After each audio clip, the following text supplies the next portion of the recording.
The Syrian government says it's preparing to redeploy security forces to quell fighting between the Druze and Bedouin tribes in the southern city of Suweida.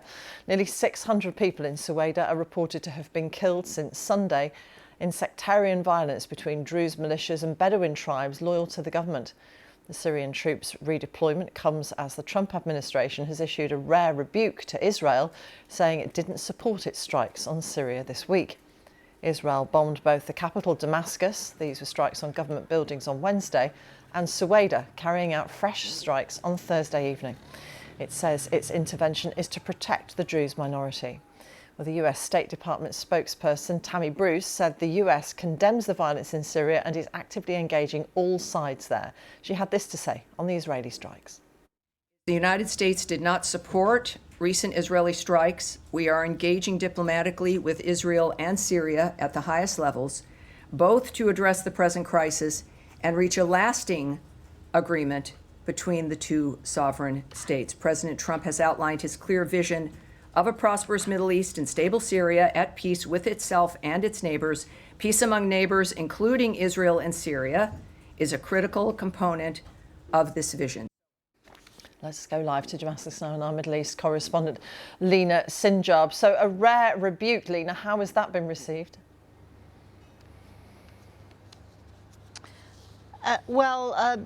Basically, this is a clear message that the Americans want to support this government. They don't want to be seen as, praising an Israeli attack that will weaken and actually weakened this government.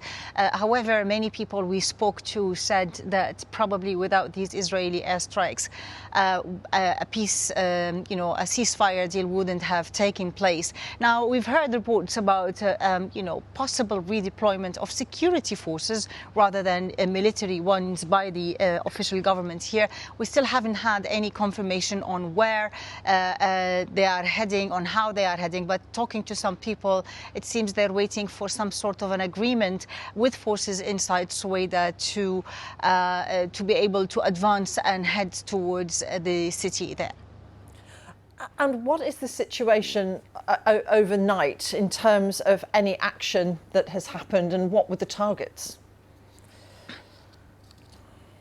Well, many, tribal fighters have gathered in different areas around the city of Suweida. Some people told me they are located 4 to 5 kilometers surrounding the city, and they were located on two main entrances, one to the north and one to the west of the city. And this is where exactly the two areas that the Israelis did some strikes yesterday to deter these, tribal fighters from advancing into the city. The problem is that there are lots of hatred messages coming out, lots of incitement coming out, pushing many Sunni youth or fighters or whoever is affiliated with the government to go for revenge killing. They're blaming the situation on one Druze leader, mainly Al-Hajri. They are accusing him of being supported by Israel and calling on Israel to protect the Druze. Something that he denied, of course, but that's giving a justification for the fighters to move in. And there are many calls to de-escalate the situation and stop the killing in the Suweida, basically, because it's all based on sectarian tension that will not serve the unity of the country. Lena, for the moment, thank you very much. Lena Sinjab in Damascus. Well, let's speak to Dalia Scheindlin, an Israeli political analyst and fellow at the think tank Century International. She joins us now from Tel Aviv. Dalia, thank you for joining us here on BBC News. How much attention are these strikes getting in Israel? Well, they're getting a huge amount of attention. I think it's interesting to note just how much their attention they're getting. I wouldn't say it's wrong or surprising entirely, because it is a very dramatic situation that affects all of the Druze who live in the north in the Golan Heights, which, of course, those are families who were separated, by the 1967 war when Israel first occupied and then annexed the Golan Heights. So it does affect a great many people. And of course, it's of great public concern because there has always been fear in Israel of the new regime, the Ashar al-Julani regime. But I would say that it has, in a way, muscled out almost everything else that has taken a bit of a back seat over the last couple of days, which, again, not to underestimate how important this issue is, but when you consider that Israel is, in the throes of a not very successful negotiation indirectly with Hamas in Qatar during this phase, trying to reach a deal to release hostages in Gaza after the prime minister's visit to Washington, during which people don't really know what the outcome of that was, and the anticipation of a ceasefire, which hasn't happened. In a way, it almost feels like the news and the government is focusing particularly on the situation in Syria as a bit of a distraction. I wouldn't say it's planned that way, but that has been in practice what has taken over the news cycle over the last couple of days. What difference do you think it will make that the United States has unusually rebuked the Netanyahu government for these strikes against Syria?